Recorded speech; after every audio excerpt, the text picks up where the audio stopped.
come once again to discuss things.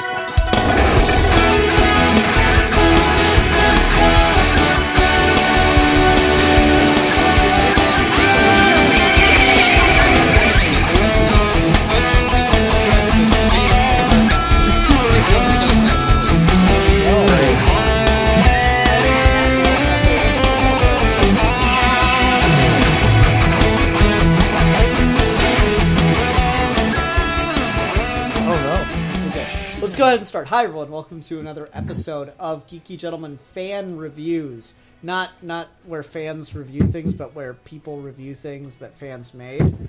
Well, in this case, it's both. Yeah, certainly. Speak for yourselves, I don't like anything. Well, joining me today is the one, the only Steve Baxi, but who gives a fuck about that guy? He's here all the time.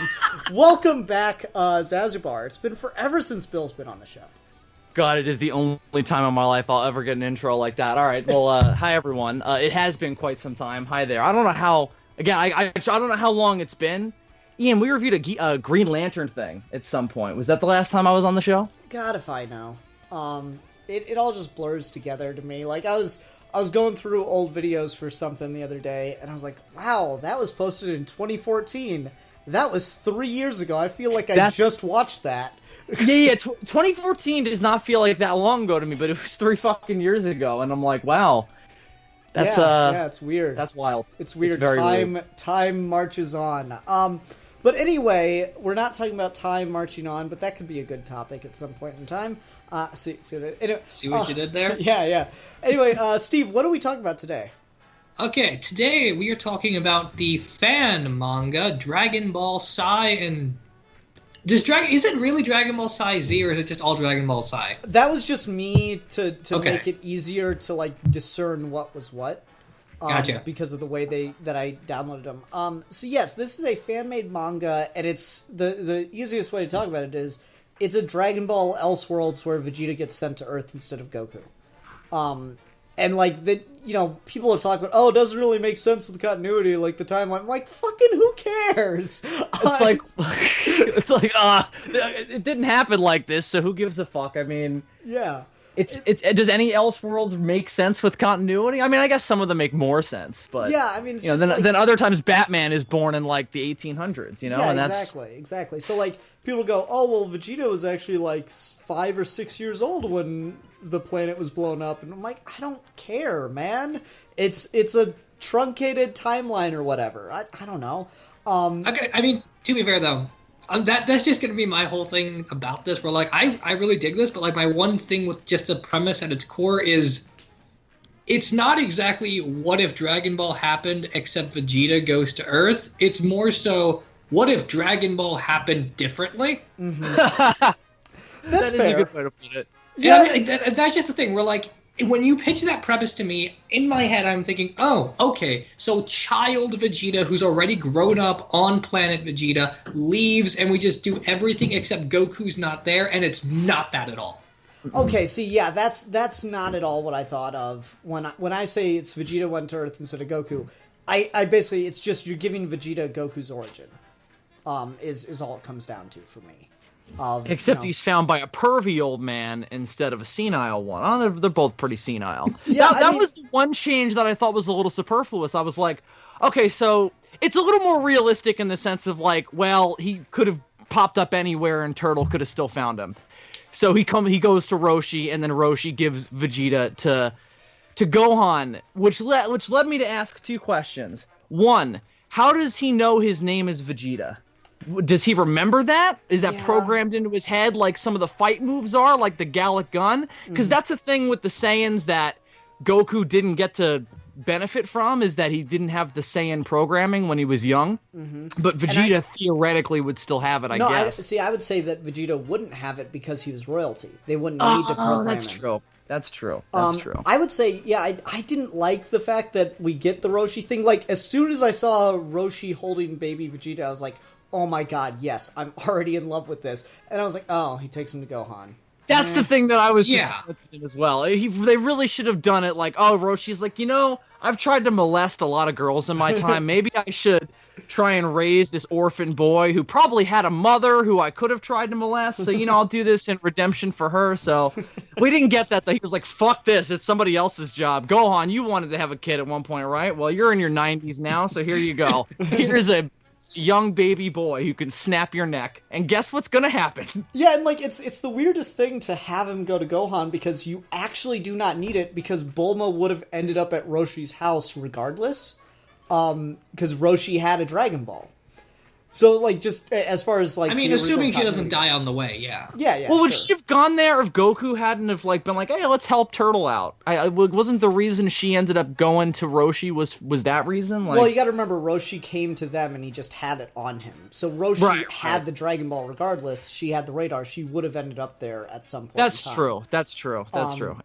Like Steve said, presuming she didn't die. Yeah. Which is not likely based on how Dragon Ball opens in this and the original manga. Yeah. But I'd agree that it's a little. They truncate events, they change events, but what really makes me happy about this is you can definitively say this is not Vegeta from the show, but this is still very believably Vegeta and not just Goku light, and I really like that about it.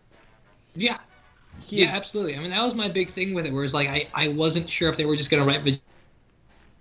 Very clearly hit it the same person. Yeah. It's like, he's obviously been raised differently, he has different experiences, but he's still Vegeta at heart. He's still prideful as hell. He's, brutal, and just significantly more powerful. So, you could almost rename this from Dragon Ball Sai to Dragon Ball Vegeta steamrolls the Dragon Ball Earth freeze. Yes! Which I think is why it's good that this is an Elseworlds thing that is way shorter than the original manga, because it's you don't have Goku definitely steamrolls through most of his enemies early on as well, but that doesn't last as long as it does with Vegeta. Vegeta doesn't have a challenge until Kakarot comes to Earth and fights him, and they make a very big deal out of that. And I was like, that's fun. It's nice that they did kind of shorten it to make that so we weren't bored with Vegeta just killing everybody for however long it was going on.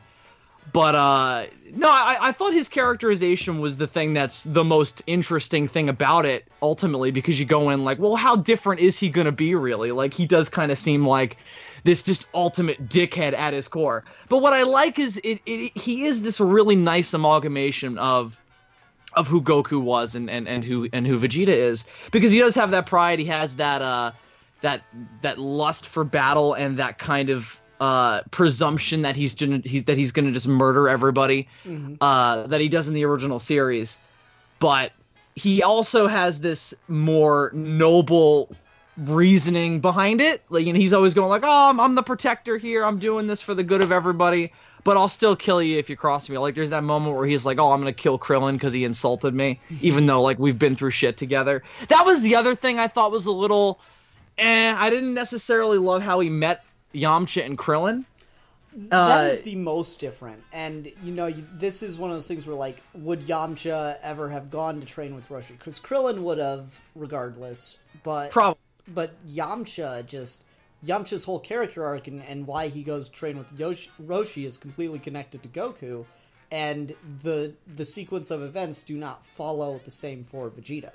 Bulma and Vegeta never come across Yamcha because the writer here, who's also, kind of famous for doing a Dragon Ball official Yamcha manga, that's his big claim to fame is he did that. He wanted to preserve the relationship between Bulma and Vegeta, and so throwing Yamcha in there would have been messy. So I can see why it's weird, but I don't know. Maybe it's just me. I don't need Yamcha here. I know that. No, I don't think anyone really needs Yamcha here. It's just it's that weird thing where when you get to that point where Krillin, Yamcha, Roshi, and then Piccolo are all there. It sort of just becomes this weird conflation of everything that's iconographically famous about Dragon Ball for no real natural reason. It's just all kind of there. Yeah, right. I mean, you can justify it. I feel like the person who's enough of a fan to know that this doesn't quite make sense is also enough of a fan to be able to come up with loopholes and justifications for it. So like, and are used to doing that anyway when it comes to Toriyama's writing. right? Yeah, exactly. I mean, it's not like it makes it less enjoyable or anything, or even makes it inferior to Dragon Ball as a whole, because fuck, that's what they do all the time. But it's just, as a fan piece, it feels the most like a fanfic when you get to that point. Yeah, I'd agree. And it's certainly weird, but again, there's like, you know, with the Yamcha one, I have a hard time getting to, but like the Piccolo one, well, Pilaf was off looking for the Dragon Balls. We see him just in the background. He's never a threat. It's not unbelievable that he'd unearth Piccolo in the process. King Piccolo, that is. I did like that they got the one panel where it's like, is this really the one time we're going to be in this? And it turned out it wasn't. They did pop up for another one panel cameo at another point when they got to the Z part. So lies. Yeah, and like it's just like the rest of Dragon Ball, lies. Yeah, it's worth talking about this because I was the one doing like the compiling to get this all in PDFs. I'm gonna post something in the beginning of the video, but just to reiterate, it's all available for download in the description, folks. In the process of getting all of the translations that I could find of this, I don't have specific evidence of this, but I feel like it's fairly obvious that the Z era stuff was written first, and then for whatever reason he decided to go back and start with Dragon Ball. And so that's why you get some really big inconsistencies throughout. Yeah, like the Bardock thing was one thing that jumped out to me, because early on in the Dragon Ball stuff, you know, King Vegeta is the one who makes the stand against Frieza. Which happened anyway, so I don't know. Well, yeah, it happened a little differently in the original series. Mm-hmm. It's cool. It's way cooler in this. Oh my god, that was the thing that jumped out to me early on. I was like, oh, I like this. Okay, because him turning into an Uzaru and trying to suffocate Frieza in space, you know, him not knowing that Frieza can breathe in space, which he should know that. He's an idiot. But anyway, I didn't know that was a big secret. It was still a fucking cool-ass scene, though. But then later on, when you get to the Z stuff, Kakarot mentions, like, oh, my dad stood up to Frieza, and that was really fucking cool. So, you know, that doesn't line up, because we don't see Bardock do that. And King Vegeta dies in pretty much the same way that Bardock dies in the original timeline. So, well, I don't know. It kind of works, because in the original timeline, they both die trying to fight Frieza, so it just happens slightly differently with King Vegeta now. That's so Bardock must have rebelled first, and in a way less impactful way than he did in the original series, is how I take it. But yeah, maybe Bardock didn't die with the planet or something like that. I mean, that'd be fun to explore later down the line. It's there's a weird thing with the Saiyans now, where like assuming Goku is no longer Goku and his parentage is the same, but all of those characters didn't do the same sort of iconic thing, then maybe there's something worth exploring about Bardock being basically a different person in this universe, if that was the case. Mm-hmm. Maybe he's slightly less of an asshole. Like King Vegeta's slightly less of an asshole, so maybe, you know, it's a slightly less assholification of everybody. Yeah. Since we're talking about that era, what did you guys think? I want to talk about the art a little bit. What did you guys think of the design for Vegeta's mother? That lined up pretty well with the stuff that I've seen of like, I think they showed her in, didn't Toriyama do like a prequel thing recently, and like Dragon Ball Minus Minus or something like that? Something like that. Yeah, where it's like Goku's mom and Vegeta's mom. Something along those lines, and they redo Goku's origin to be completely different, where it's like Bardock and his mother like sent him to Earth intentionally, similar to how they do it in this, which is I don't consider that canon anyway. But it lines up more with what happens in this, and the design of Vegeta's mother, I remember seeing associated with stuff from that lines up pretty well with this. So I take it as just this guy looks at what Toriyama did officially and went, all right, now what can I add to that, because this is my own different spin on things. And that was the thing that really impressed me about it, was the art is spot on Toriyama style. Mm-hmm. Pretty much. Maybe one or two times I was like, that looks a little weird. But all in all, the dialogue and the way everything is kind of put together, it's all very, very iconically Toriyama. So that was probably the best thing about it, ultimately, as a Dragon Ball fan. Yeah. Weirdly, though, the art's the one thing that like kept taking me out of it, because it does a weird thing where like it's copying Toriyama, then it's like literally tracing a page famous from the manga, and then it's doing its own thing sometimes. Like Bulma always gets weird different haircuts throughout this, but like the way he draws Bulma just looks odd to me. And then when you see like the first appearance of Shenron, like that's literally exactly line for line how he looked when he first showed up. It's just weirdly distracting. Okay. And see, that's interesting because I didn't really have that because I haven't gone through and read the mangas for Dragon Ball, or Z for that matter. But I thought it's all Dragon Ball, so you covered your bases. Yeah, there we go. I thought the art looked pretty good. Obviously we have varying qualities of scans.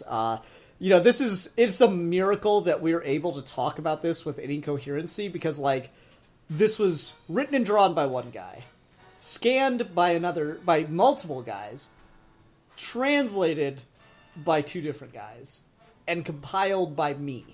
So this is so far removed from the original creation. There's a lot of upper echelons of paperwork and corporate hierarchy here that we'll never truly understand. Yeah, no, but like just the levels of fan dedication on multiple levels for this is always something that really fascinates me. Because like, okay, would you ever translate a fan fiction for somebody? Like, it would have to be a really good fan fiction for you to do that. Or you would hope. Yeah.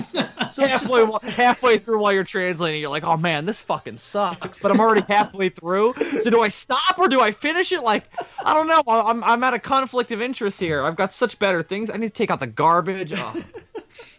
No, but like it's really fascinating the level of dedication, and like there's even a couple pages during the Vegeta Kakarot fight that are in color, and I'm pretty sure they're by different colorists. They are. They definitely look different. It's weird. It is very. I always hated it when the Dragon Ball mangas tried to do color. Like, it doesn't look good when they did it in the original stuff anyway. Like, I have a trade that's the first 3 volumes or whatever, and the first chapter, like the original first part of Dragon Ball, where Goku and Bulma meet up, is in color. And it's like, it looks kind of interesting, but it's also like, it's not what you remember, and then they go back to black and white, and then you're like, oh, well, I remember reading this when I was 13 now, so now I'm back to where I used to be, even though I got accustomed to the color. So it's a fucking mess, and it's just as messy in this, because it happens so sporadically. And the Z section that you sent me, I don't know if it was the same for you guys, but it was a lot. The quality definitely varied more poorly in that section than the again, scanned by different people. Right. And the color stuff only made it worse, because when the Kakarot fight went to color, I was like, why does Vegeta look like a Jersey Shore character all of a sudden? Like, he looks orange. Like I know it's because he has an orange jumpsuit contrasted with the skin color, and the scan fucked it up royally. It's like what would happen with the Hulk back in the day. So I didn't mind the pages that were in color. It's weird. I don't love the pages that are in color, but I wish other parts of that fight were in color, because I really do lose who's who in some of the beam battle you wish was in color. Well, not necessarily that. There's just like, Lee likes to do a lot of motion lines around that fight. There's just a ton of motion lines. The quality's a little bit worse, and so it's really hard to tell who's who, and you gotta stare at the panel for a bit longer, which you don't want to do because it's an action scene. You want to flip through it as quickly as you can. Right. Because it's just beat for beat awesomeness. I gotta say, though, to get back to some of the story and character stuff, particularly with the way Vegeta's characterized, I think my favorite scene, like, I have 2 single favorite scenes in this, but my favorite from the Dragon Ball section is when he meets the Red Ribbon Army at Muscle Tower, and they're like, hey kid, you got a Dragon Ball? And he just like takes it out of his pocket and drops it on the ground. And that is just such a Vegeta move. Yeah, that was a standout moment. I love that. That was so freaking badass to me. Go ahead. Well, I was gonna say, likewise, later on when Jiro shows back up and is like, "I've been planning for you," and they do like the earlier on version of the android stuff, and he's like, "I've been planning my revenge for years, and now we're here," and Vegeta's like, "The Red Ribbon, what? I barely remember that." And he's like, "You barely remember it? This is bullshit. Like I spend years like planning my revenge against you, and you don't even remember it."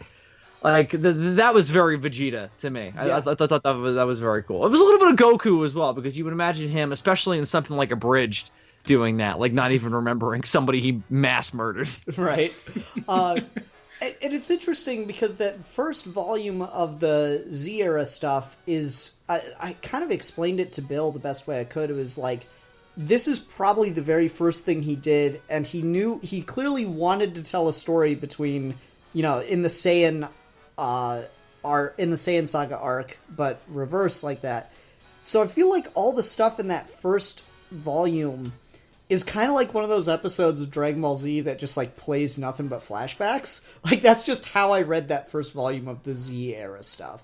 Is like this, because it was really confusing otherwise. I was sure that I was like missing pages, and for all I know I may very well be, but it just felt like all these like, here's these moments from Dragon Ball, but it's Vegeta. Yeah, the condensed like, okay, here's the I was wondering about that as well. Like I was like, did I not get something? Like am I missing something here? That's how I felt at first too, but like everything I could find, that's all of it. So the best way I could like justify it in my head is it's like one of those like montage episodes of the show. Right. That's kind of how I thought about it as well.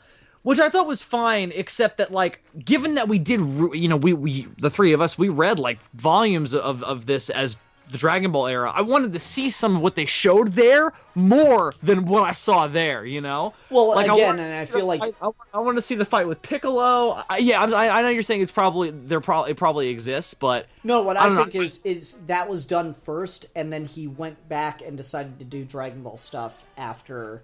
Right. After a certain point. So, like, you're eventually maybe going to get it. Depends on how much more he wants to do with this. So that's hopeful. Well, like, here raises an interesting question, because we have two plot threads here that neither of which get concluded. So what do you want to see more? Do you want to see more of the Dragon Ball stuff, or do you want to see Vegeta and Kakarot staging their little rebellion against Frieza? See, by the time you get to the Kakarot stuff, it would just seem kind of boring to go back to the Dragon Ball stuff. Because, Vegeta's... We talked about this earlier, where, like, Vegeta's kind of blowing through everything. That's true, yeah. So, like, to go back to Dragon Ball would only be interesting if there are places where Vegeta loses, which is, again, actually a bit of my issue with the Dragon Ball Z part of this, where, like, Goku had to go up to Kaioken times 4 to stay on par with Vegeta, and he still lost. I don't like the fact that Vegeta is just that strong from the very beginning. That was definitely something I questioned while I was reading this. I was like, would Vegeta be that much infinitely stronger, still on Earth, still getting all the same kind of environmental experiences that Goku did? Like, I will grant you Vegeta has more natural talent than Goku. Yeah, well, I mean, that's the whole idea of where they're born in the classes. Well, yeah, so like thing, that's fine. It's just a matter of like when Raditz shows up and he beats him in no time. Like it's this really weird progression where like, okay, fine, Vegeta doesn't get the Saiyan training anymore, but he still has natural talent. That means Kakarot and Raditz do, but Kakarot and Raditz may still be like low level Saiyans, so whatever. But like even then, the kind of training Roshi would give him. And the kind of training King Kai, who doesn't actually show up, would give Vegeta and Goku. Like, there's just so much of a gap there that it just feels bizarre for Vegeta to be anywhere near on par with Kakarot without at least something like Kaioken. Well, like, I think the justification is the God Water. Because he is not anywhere near Kakarot's level until he has that water. Which felt very, like... That felt like something the anime would have done, where it's like, okay, we have this... Because that is something the anime did. Well, no, but like, in terms of like, okay, we have this gap where the manga didn't do this thing that we did. Like, we did something in one of the characters, we injured them, we knocked them unconscious, or whatever. So now we have to fix it and get them back up. So, let's introduce this random MacGuffin to make them powerful again. Mm-hmm. And it felt a little hokey in that way because it's like this is a short kind, or that part of it wasn't short, but this is a fan created manga. I don't know if we need stuff like that. I would have preferred something like what Steve is suggesting, like a training regimen. However, Vegeta did mention that he wishes he would have done that, so I like that at least got brought up, that he probably should have gone through that if he was gonna approach that fight with more care. Yeah, and I also think it's worth mentioning that like Kakarot, he almost like, he gets hit by a blast, but even then, he's not even really, like, he's definitely hurt, but I don't think that he's near the end of his rope in that fight. Like, I don't feel like Vegeta, you know, they have a whole section of it, and honestly, that's my favorite volume of all of this, but it doesn't work without some of the other stuff. They have that section in the fight where I think it's Korin or Kami commenting on it. It's like every single time he gained an advantage, he instantly lost it. And it was that idea of Kakarot's just got such a wealth of more experience that Vegeta's raw natural talent isn't helping him enough anymore. And I thought that was a really interesting idea to compare, especially with Kakarot having this whole thing of, you're an elite and I'm a low class, but I'm better than you in every way. Because he kept fighting and kept trying. It's just like Goku in the regular universe, except he's okay with genocide. Like except now Goku seems like he's a little bit more okay with genocide nowadays. But that's what I loved Kakarot, as we should definitely refer to him. Man, was he cool, because he had that different way of overpowering Vegeta than how Vegeta overpowered him in the original timeline. Mm-hmm. You know, where Vegeta overpowered Goku with just sheer, like, nobility and sheer class, you know, and also a matter of space combat experience, I imagine. Mm-hmm. So that still was a factor. But in this, it's Kakarot just going, listen, man, I have been through some shit. I've had my arms ripped off, probably. I've been through some really brutal injuries and come out of it and kept fighting. So you don't got nothing on me. You've probably never broken a sweat in your life. So no, honestly, that's the best part about it, is he has that great line where he's like, you didn't earn your power, I did. And I'm just like, that's perfect. And that's the thing that I like so much about seeing the Dragon Ball stuff, is he is steamrolling everyone. Even when we get to, like, I really like the idea of Android Mercenary Tao. Even when we get to him, and he's just, like, supposed to be the most powerful enemy he's faced yet, and he just raises his power level and completely dominates the guy again. That's really, you know, just nothing that they throw at Kid Vegeta on Earth is anywhere near his level. And it makes me question exactly what they're going to do with the introduction of Android 10, aka really 17. Yeah. Lapis and Lazuli, as he says. Yeah. Like, that's... he seems to be wanting to do the Dragon Ball stuff before he goes back and does the Z. Personally, I hope he redoes the Z, because, like, even just the quality of paper that it was done on is really apparent. That's not true. Even getting That's into true. the scan, just the quality of the artwork is really apparent. He just had toilet paper, Ian. What do you want? He was poor. he was trying to express his artistic passion. Like, what do you want? I don't know, man. It's weird to talk about this, because I know at least the Dragon Ball stuff has been, like, physically printed in books, and I just am trying to wrap my head around the legality of all that. Like, God, fanfiction They're very loose with that in terms of Dragon Ball, because there's a bunch of Dragon Ball fan mangas that get published, actually sold and published. It's crazy. Yeah, I mean, like, you can go on Amazon and buy translations of AF that are officially licensed at this point. So that's ridiculous. Yeah. Oh yeah. I almost did it at one point, and then I was like, I don't have time for this. Does anyone have time for that time Goku Jr. went to Super Saiyan 10 and fought weird gods and shit? No one does. I also don't have time for Frieza's mother taking a sample of Goku's cum, combining it with a sample of Frieza's, I don't know if it was his cum or his blood or whatever, and making a clone hybrid of them, and then having Goku fight that. I didn't have time for that. That cannot be a real thing. It's an actual plotline. Oh my god! I don't know which AF it is. There's 2 Dragon Ball AFs. I don't remember which one has the Goku cum, but one it was a thing. There's a pre-Super one that's entirely just like Goku Super Saiyan 10, and then there's one that's post-Super where there's like Super Saiyan God 10 and shit. It's dumb. It's hilarious. I was just talking about on an episode of my podcast, The Demons from Outer Space, lately. Like, I kind of hope blue is it for Goku? I know it won't be. It's not. Definitely not. But if it was, I would be so happy because it's kind of the perfect cap off of like it's a new level, it looks cool, but it's still got that classic Super Saiyan flair. But they'll definitely do like a different color hair, or they'll do another grade of Super Saiyan blue. Well, they've confirmed he's getting a new form with the universe tournament arc. So Okay. Anyway, See that? anyway, to get back to Sai. Yeah. So No, it's fine. We do this every time, and it always develops into a conversation about Super. It's hilarious. No, to get back to Sai, like what I like is just that idea that Vegeta's steamrolling everybody, and I really love how that all pays off. Like by the time you get to the Kakarot stuff, it's so perfect for a Vegeta character arc that I don't know it. We talk about all the stupid Dragon Ball fan stuff that exists. This feels like something, legitimately I could see happening in the show to some degree. The way it lines up with Toriyama stuff is the thing that really impressed me. So I was really happy with that.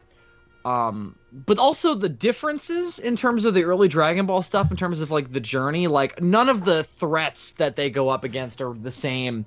Or they play out the same as what Goku and Bulma went through. Mm-hmm. Like, there's that weird half-human, half-demon who is probably a better concept than he is, like, a real bad guy for them to go up against. But I like the idea of that, like, of different weird stuff for Vegeta and Bulma to come across, as opposed to just doing exactly the same stuff.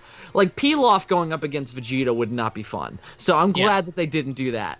So, the half-human, half-demon... The rest of it was all really cool. I can't. I know they did Garlic Jr. and he just just gets tossed. That was a bizarre but still cool like difference. Was they did like the Dead Zone like 10 years before the Dead Zone would have been a thing. Yeah. So that was interesting. And then the way they did the Rabbit Gang, that just kind of came and went though. Like that's a cool, interesting conflict in the original anime and manga that they kind of just like they introduced it for a second and then they pulled back. So yeah, it's more of like just a reference. I don't know, it felt like more of a reference to me, and so that worked, and it just told its own story instead. I liked the half human half demon character. I thought he was an interesting challenge, and I liked the way that we showed he was, standing up to Roshi's Kamehameha. That was really cool. Yeah, I mean, that was a cool idea. I even like the notion that like he wishes to be a full demon. I mean, it still kind of came down to me to the notion of like, well, Vegeta still beat the crap out of him in like 3 pages. So I also didn't like that Vegeta. I guess him doing the Kamehameha is like, all right. His character, he would try to achieve that power anyway, but to do it exactly the same as Goku did it, I don't know. That was just something learns it by watching Roshi. Yeah, I don't know. That's not really Vegeta's thing. I don't know. Yeah, I don't think Vegeta would like. I don't think Vegeta, even if he was capable of doing it that way, is how he would attempt it anyway. I don't think he would even try. He'd be like, "That's fucking stupid." I'll just do my own. I'll come up with my own attack, and he does eventually start using the Gallic Gun, but it's not until after that point. Mm-hmm. And I only think he uses the Kamehameha at that point, and then they sort of they force it in an unexplained way when he goes up against Kakarot, which I know was again written first, and he uses the Kamehameha against him. I don't know why the Gallic Gun wouldn't have worked just as well, but I guess, again, it's iconic that the Kamehameha was used in that scene, so... Yeah, I don't know. I thought it was interesting to see him use the Kamehameha in that fight, and, like, I just like how it's so unexpected for Kakarot. It's like a low-level Earth attack. You'd be better off with the Gallic Gun. And he just... Well, that's what I'm saying. I don't know why he busted the... I don't know why the low-level attack worked better there. If they would have come up with a reason for it, that would have been cool, but... I mean, this kind of goes back to, like, again, maybe if Vegeta learned Kaioken or something like that, it would have made this make more sense in that way. Mm-hmm. And then it's weird because he uses the Kamehameha again in that fight, but, like, he channels it through his body, I guess? It's really hard to tell exactly what's happening there. Oh, yeah, Dragon Ball Evolution did, yeah. They did. That was unusual. I thought it was pretty cool. I also like, just from an artistic standpoint, I really like that Goku's a fucking boxer in this, or Kakarot's a boxer in this. Like, he throws a couple knees and kicks, but, like, he's really just, he's doing fisticuffs and boxing. It's really Well, there's that great part in the middle of their fight where, like, he tosses his armor and, like, he's swinging left to right and stuff with the motion lines. Like, he's kind of moving around on his feet like a boxer would. Yeah, it's really cool. I really like the tease for a Super Saiyan that we get at one point. I thought that was really neat. I'm glad he didn't turn into one. I was worried. I was like, oh god, don't do that now. Don't fuck this up. It would have been so fanficky if he went Super Saiyan in like the Kakarot fight or something earlier than that. Like, you're gonna destroy Earth. I have to stop you. And then he goes Super. I would have been like, oh, that doesn't make any sense. That would have been like, have you guys seen the GT movie, A Hero's Journey, where Goku Jr. turns into a Super Saiyan, which is totally nonsensical and doesn't work at all. That movie is awful. No, I think I enjoy most of it. Like, I like the relationship between Goku Jr. and Pan, but once you get to the Super Saiyan part, it's like, ooh, yeah, no. He could have just unlocked his inner Saiyan potential, and it would have worked. But the Super Saiyan thing really killed it for me. Yeah, but like here, I really like that you just get that like brief little, like, I could almost imagine that in animation and just like seeing the hint of the Super Saiyan form for like 3 or 4 frames before it disappears off screen. Like, it's such a well-timed thing, and you just hear Korin say, "Did you feel that too?" And like Kakarot looks up when that happens. That was really, really cool. Let's do a little speculation about this, because they talk about it. I will say, it's so weird because I really like the Kakarot Vegeta relationship after they get their fighting out of each other. I really like how they become like friends just instantly, and we kind of get over the idea of a rivalry to a certain extent. That is kind of the coolest twist about this, where like the fight's over and they just like start hanging out together. Yes. Yeah, because they're like, well, we sort of both have this moment of like kinship that we've never had with another individual. So we kind of, they both, I think they found a friend in each other that they never had. Like, Vegeta's married, and he probably has, warmer feelings towards Kakarot than he does his own wife at this point, Like, it's fucking... I don't know, Vegeta... which is not that different. It's usually how these Saiyans go, though. They're like, oh, this person and I have good fights together, so they're my real homie, fuck everybody else. And that's how they really played it here, and I thought that worked. I don't know, I think Bill's gonna start writing his own fan fiction here. I already have. Vegeta, Kakarot, Dragon Ball Psi /fiction. Specifically Dragon Ball Psi, though. It's your spin-off. It's the next chapter of Dragon Ball Psi is like Kakarot dumps Saiyan Chi-Chi, which is weird. And it's also disappointing that that's the last chapter of the Z stuff. But like, it's interesting because it makes me speculate, and the idea of them training and trying to get strong enough to take on Frieza and unlock the Super Saiyan form. I'm like, how is that gonna go? Because like, they tease that Vegeta's the one who's technically closer, but Kakarot's got the battle experience, and they're both now gunning for it. And I'm like, that sounds really interesting, and I really could get invested in that plot to see who could make it first. And then by extension, which one of them takes out Frieza. This is an interesting case where, like, this is not the Vegeta and Goku who would, like, bicker about fusing or refuse to fight an enemy at the same time together. I can see these two fighting Frieza together at the same time. Maybe that moment where we see Frieza for the first time and Kakarot just lunges at him. Like there's clearly more of a like a, we get that there's a greater evil thing going on here. Yeah. I want to know the circumstances of how they're all gonna get together, though. Like, are they gonna go to Namek in this version? I mean, I guess they would have no reason not to. Like, Frieza would still go there anyway, seeking immortality in theory. Well, not necessarily. Frieza only knows about the Dragon Balls on Namek in the original thing because of overhearing Vegeta talk about it on the Scouter. Oh, that's right. The Dragon Balls never come up in the fight with Kakarot, not once. The only reason Kakarot comes to Earth is not for the Dragon Balls like Vegeta did with Raditz. It's to kick the shit out of the Saiyan Prince and prove that he's better to himself. Right. And Nappa's just along for the ride. Probably asking, are we there yet, about 1 billion times. I love Nappa and Kakarot's relationship, where, you know, when Kakarot was young and shit, Nappa was like, fuck you, you're probably gonna die, or I'll kill you. And then when they're older, you know, Nappa's like, oh, Mr. Kakarot, sir, please don't be mad at me. You know, like, I like the flippin' relationship there. Because obviously with Vegeta, that was never, there was no flip. It was always subservient, you know? Well, what's kind of interesting about, like, Kakarot in this, I feel like Kakarot is written a lot more like Bardock was at the start of his movie. Yeah. Where, like, he's kind of a jackass, and he's not necessarily in any way loyal, but, like, he's built up this reputation around him and these people around him. So, like, they're all kind of jerks, but they all bond over the fact that they're jerks. Yeah, so it's really his father's son. They're friendly jerks. Yeah, he's his father's son in this version. Yeah. That is a good point. Okay, so, like, I don't know, what do you guys think?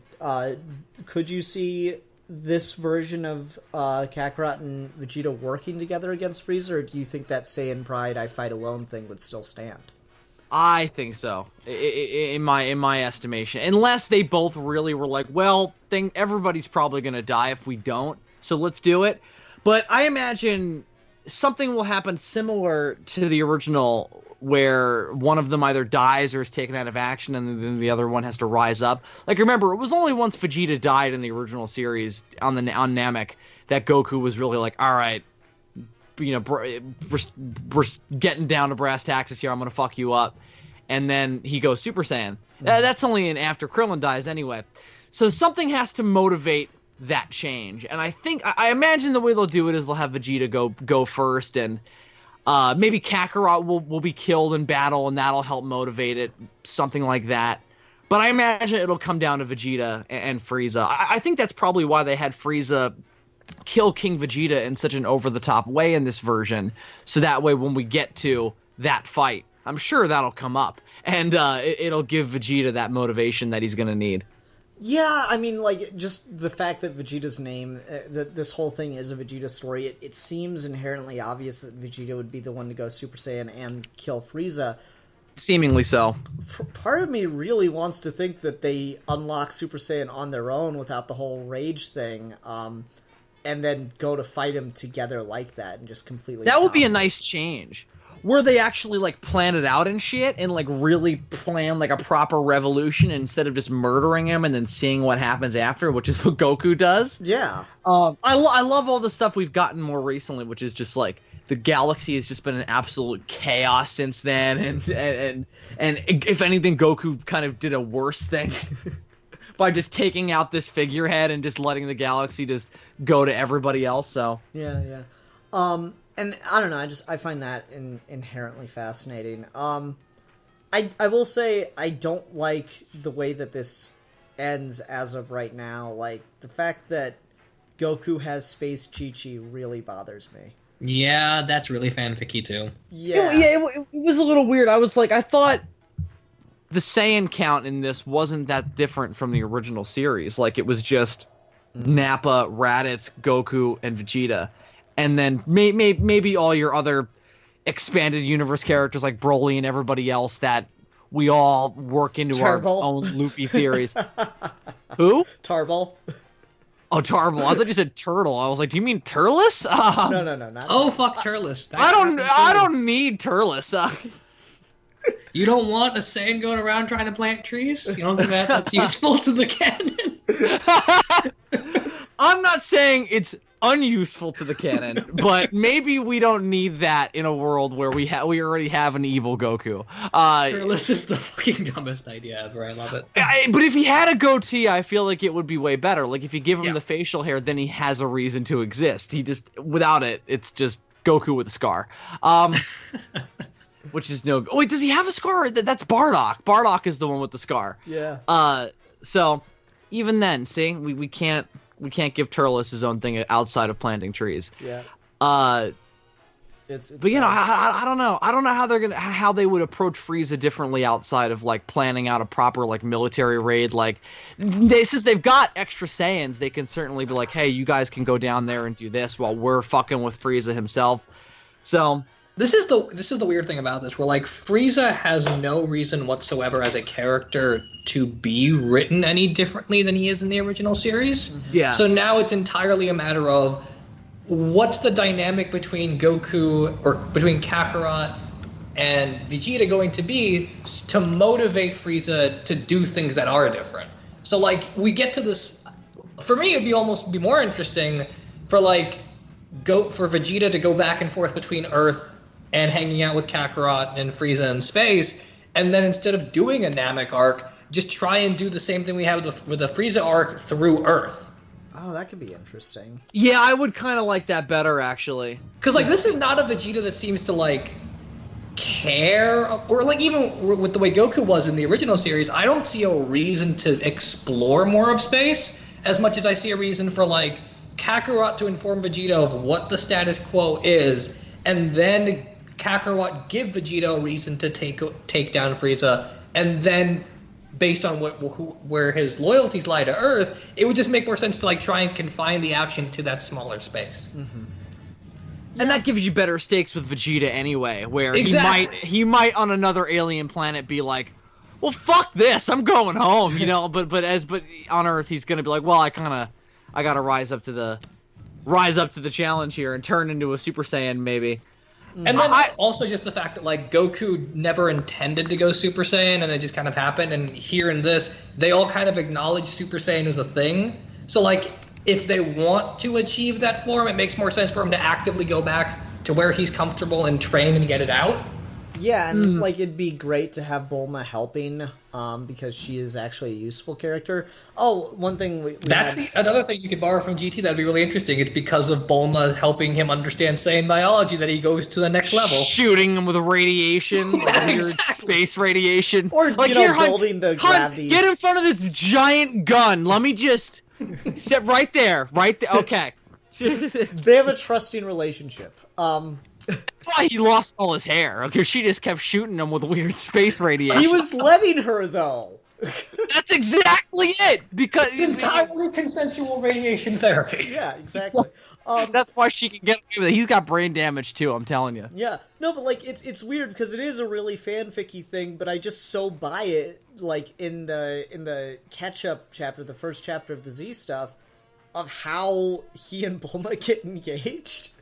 Like it's a callback to the original Dragon Ball with how Goku proposes to Chi-Chi, but it just works so well here, where like Bulma keeps getting held hostage, and Vegeta's just like, God, you might as well belong to me. As many times as they point guns at you, she's like, was that a proposal?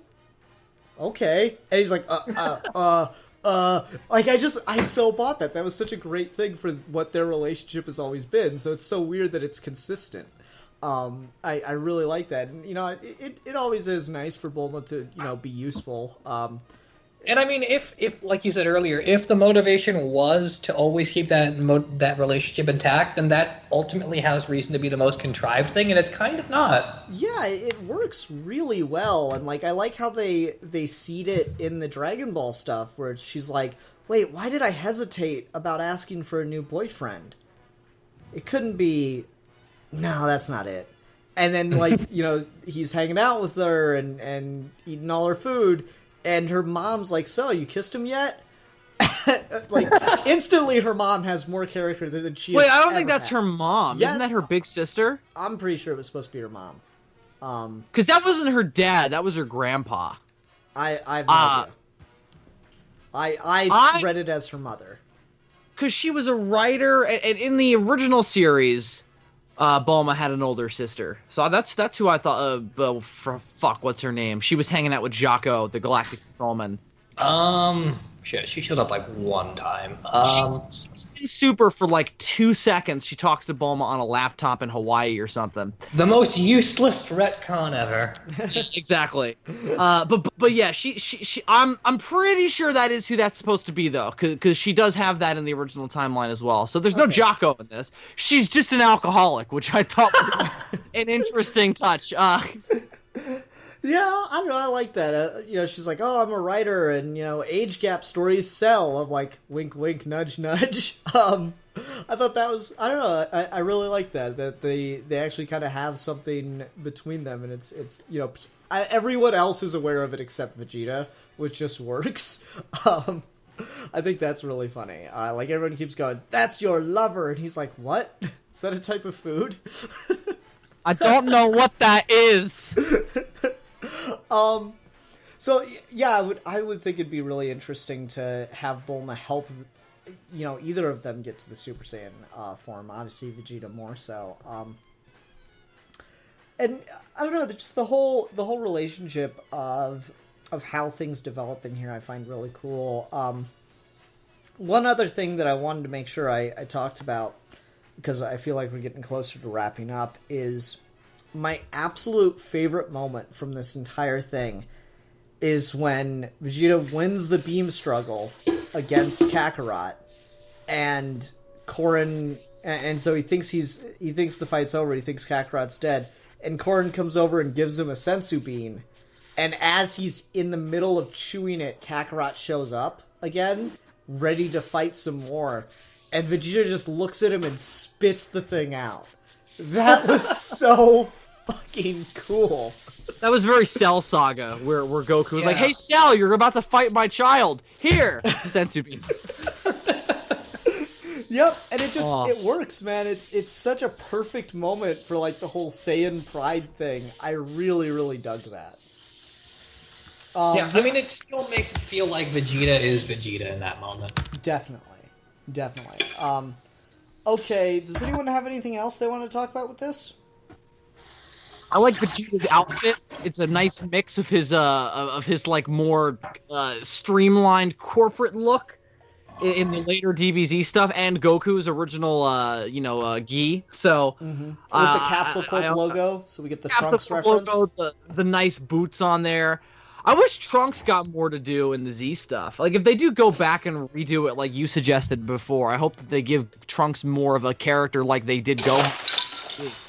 I wish he didn't sound like Gohan as much. I don't know. Or like he's still Vegeta's kid, so I feel like he would be less smiley and more like aloof or something. I don't know, because Kid Trunks was pretty aloof.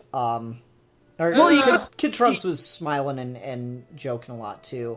This is a younger Kid Trunks, and also he's like, "I got a sword." Is a bit of a snarky dick, though, because he was raised by Vegeta right after the Cell Saga. Mm-hmm. That's how we're not dealing with that Vegeta. We're dealing with, softer, still prideful.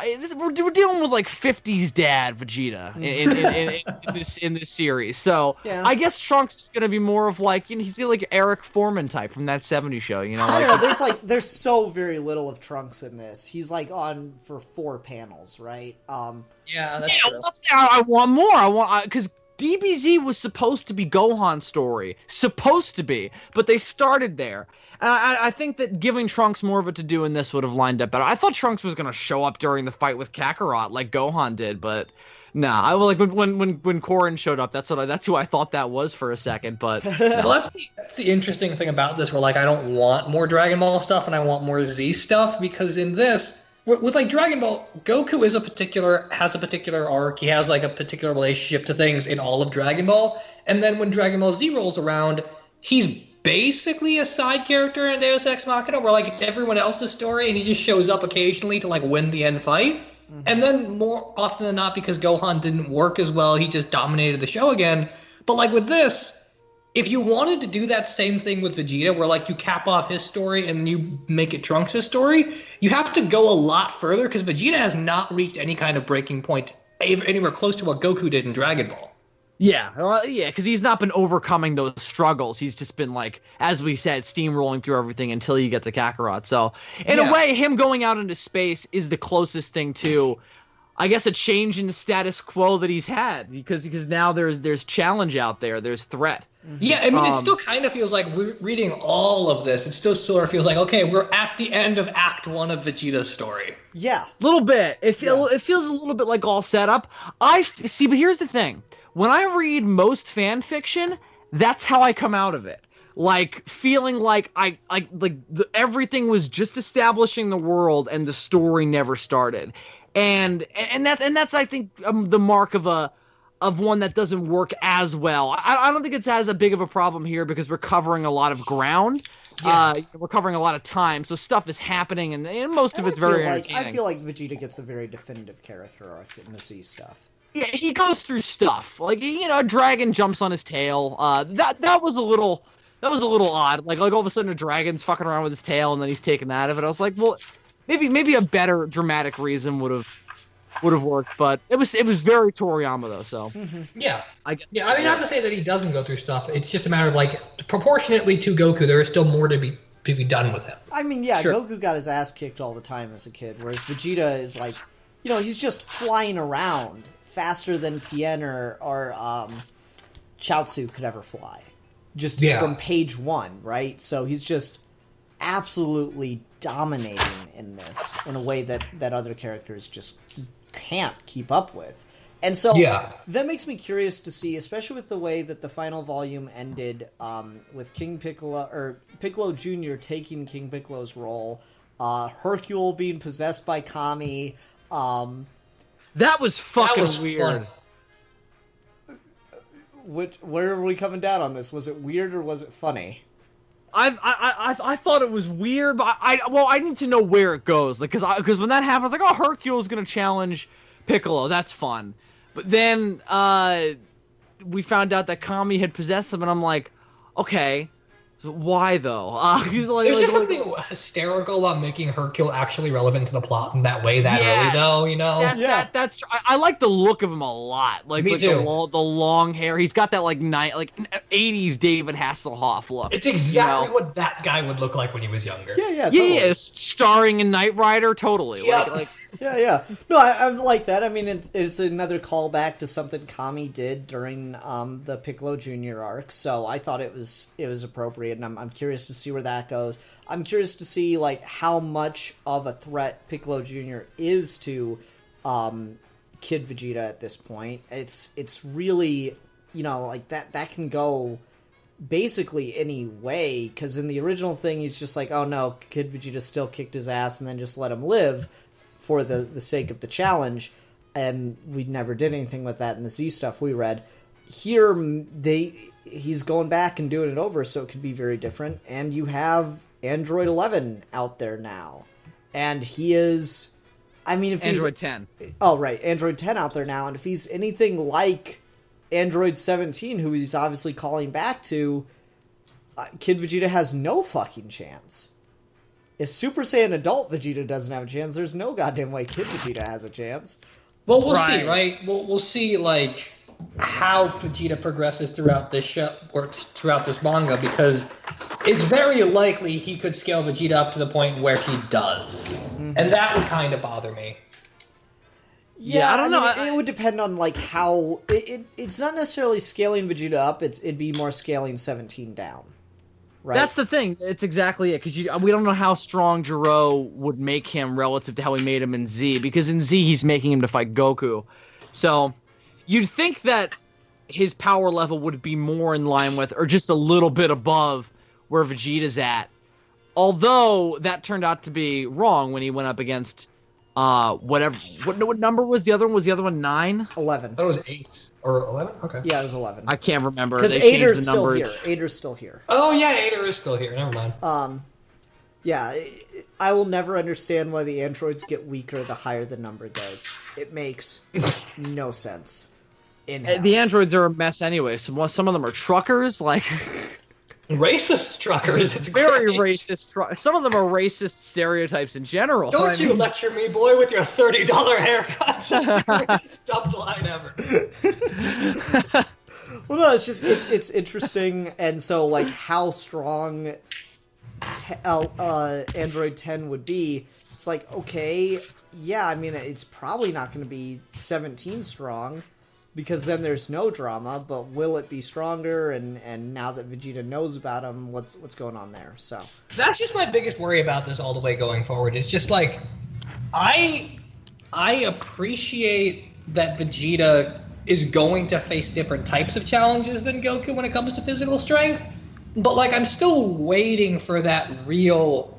This fight breaks Vegeta, and I don't know if we're ever really gonna get that. Like the Frieza fight, if that happens in any way similar to Dragon Ball Z, I want it to be the thing of like Vegeta does everything and still can't get a leg up. See, I feel like that's what the Kakarot fight was. I feel like he was just completely dominated and broken in that, and it's Kakarot showed mercy. I don't feel like he was broken in that. I feel like he just needs more training and he's fine. It wasn't the same kind of like I literally have nothing left kind of thing that Frieza's fight was. I don't know. It's a matter of like I could have maybe done more if I'd trained, but I've never been challenged like this before. Well, I guess maybe part of it is that like Goku by that point in Z had an arsenal and Vegeta kind of doesn't. True. He's got the Kamehameha, the Gallic Gun, Solar Flare. and the Solar Flare. That's it. There's even like an Instructo Disc, like or the Matsuba. And like with Goku, every piece of his stolen attack arsenal helps him overcome one thing at a time. Where like Vegeta never really had to use it that way. So like when the moment comes where his 3 techniques fail him, it doesn't feel that dramatic to me. I don't know. I thought it was a really, really great fight. It was. No, I do too. It's not that I don't like the fight. It's just a matter of like I worry about how you get Vegeta to a place as broken as the Freezer fight did for Goku. They've never pulled the carpet out from under him yet. Exactly. And because him allying with Kakarot is keeping the carpet under him to a certain degree. We haven't had it where it's like, well, you're totally done, because Frieza's not going to be like, well, you tried hard enough, so you know we're cool. Frieza will be like, I'm going to blow your head off. So I think that is definitely one of the instances where we'll get that. But wouldn't it be nice if just like as they're going up the hierarchy, Vegeta just starts to realize more and more, in the great cosmic scheme of things, I ain't really shit. Mm-hmm. Yeah. Goku never got to have that, you know, because when Goku got out to space, he was in line with Frieza, you know, so we never got to have that, like, well, I ain't really shit. Now we're kind of sort of starting to see it when we go out to other universes, but you know, allegedly he's trying to see it. He's still kind of allegedly. We'll see how they go, but in this we have yet to see that real realization that there's a lot of other stronger guys out there. This Vegeta would be fun to see go up against like a Broly, because because of the real scale and power difference there, and also because Broly just has that sadistic side that that Vegeta just kind of dabbles into, but he can't go that far. He can't keep up with that kind of sadism. Mm-hmm. This would also be another cool, because one of my favorite things about the Cell Saga is just I think the concept of a full power Super Saiyan is really fascinating, and we never do anything with it outside of that one initial fight. Mm-hmm. Where like I feel like the way these characters are being written, if either one of them goes Super Saiyan, that's a form that they would stick with for a while. Yeah. Like messing with it and trying to see the strengths and weaknesses of it, yeah, like messing Goku with it did, and then coming down to the conclusion that like, okay, you just stay in this form forever until the point your body adjusts to it. Like I feel like there are tactical uses to Super Saiyan that this Vegeta would come up with. Yeah, especially they're given the way that he was confronted by Kakarot here. Yeah, and because they're planning out their assault on Frieza more seemingly. They're not just thrown in the midst of a situation, kind of coming up with it on the fly. Exactly. So they have that time to prepare. Mm-hmm. Definitely. It'd be cool to see a Frieza fight that is in that sort of way outclassed. He gets outclassed in like a more intellectual way. Because that was Frieza as a strategist. Hey, there you go. As opposed to just, well, I'll win because I'm white, you know? He's pink and he's not purple. He's not going to show up and be like, I'm going to deck you in the Shanaz, and then it's over. Yeah, exactly. Yeah. As beautiful and wonderful as that is, you know? Oh, no, it's the greatest thing ever. Exactly. I'm Goku. I'm insane from Earth. He means Saiyan. Oh God, you're the last remaining Saiyan. Yeah. No, and it is really interesting, and you know they talk about it a lot in the show where Vegeta's a great strategist as a fighter, and I see some of that kind of coming through here, like specifically during the Kakarot fight, where you know he's sitting there trying to, like, Kakarot gives him a free shot, and he sits there and waste the opportunity because he's thinking about how he should take it. I Yeah. really like that, where it's like, it's a great advantage, but it's also, if you don't have the physical edge, then it's gonna hold you back. And so that would be a really interesting dynamic for the Frieza fight. I think Corrin brought that up, where that's their dynamic in this version. It's pretty in line with their dynamic in the original version as well, where that's Vegeta's flaw, where he thinks too much ahead. Goku's benefit is that he's more adept at thinking in the moment. But then Goku's flaw is that he's too overconfident that he'll just be able to solve whatever problem comes his way. Right. Yeah, and that's exactly what happened during the battle in Resurrection F. Right. Well, that was his big, I really fucked up this time moment, which was, I loved that. So that movie captured my imagination when it got me back into Dragon Ball, because we got to see a moment where Goku just really screwed up. That was fun. Yeah. Okay, do we have anything else we want to talk about with this? Nothing's leaping out to me. Okay. Let's go ahead and go on to ratings. Bill, you remember how to do ratings? Oh, it's been quite some time, but Okay. I believe we have to come up with something based on what we reviewed and then do it out of 5. It's out of 5, right? It's out of 5, so I'll go first. I'm going to give this 4 out of 5 half chewed up and then spit out sensu beans. Gross, but okay. Because it's a badass moment. God damn it, Bill. I don't like you. Most people don't, so get in line. How about you, Steve? I'm going to give this 3.5 out of 5 mic dropped Dragon Balls. Oh, that's good. I like that a lot. Okay, Bill, how about you? I will also give it 3.5 love dragons out of 5. Nice. Nice. Well, Bill, thanks again for joining us. It was great to have you back, man. Oh my god, this was a blast. I'll talk about Dragon Ball Z in any conditions. Geeky Gentleman, my own channel, a meth lab, wherever. I will be there to discuss Akira Toriyama's madness.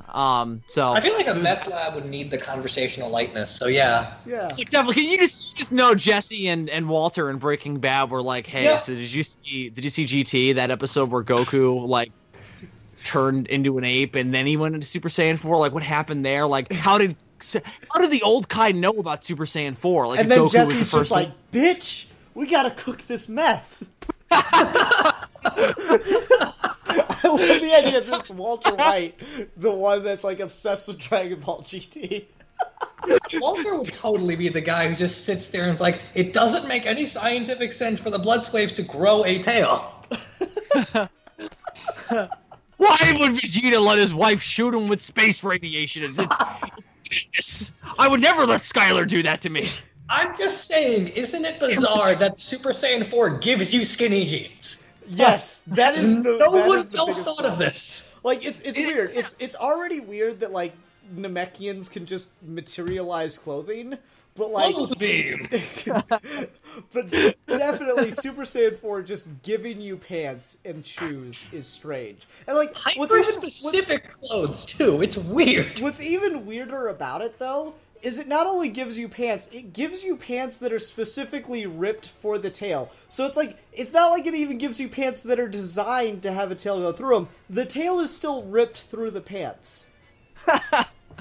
So the pants were still not designed to have the tail, but so they still went through like the Hulk-like process of the tail bursting through. Exactly. I love how Fusion gives you a vest. Like, I wish I could just materialize a vest by combining with another person. I would love that. Really? You know, like what service do you have? What possible use do you have for a vest?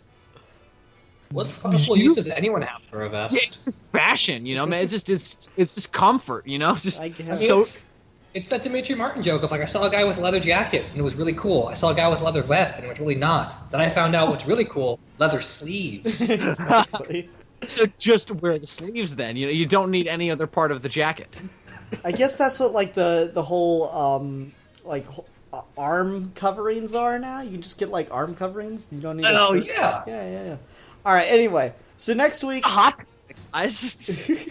So next week, Rasco sent me a fan film that we'll be discussing next time. It's called Halloween: The Night He, in caps, came back. Fan film, the movie. So many of these fan films, really mouthy titles. I love mouthy titles. Yeah. Dude, I made a movie called Ian and Bobby's Epic Quest to Rent a Movie. I love mouthy titles. Anyway, everyone, thanks very much for watching. Until next time, I'm the Philosopher. I'm the Exile. Oh my god, am I still the fanatic? I don't even know anymore. That was my thing back in the day. I forgot until you said philosopher, and it came back to me. Oh my god. By our standards now, you are probably the fanatic. Yeah. Oh, I see. Okay. Yeah.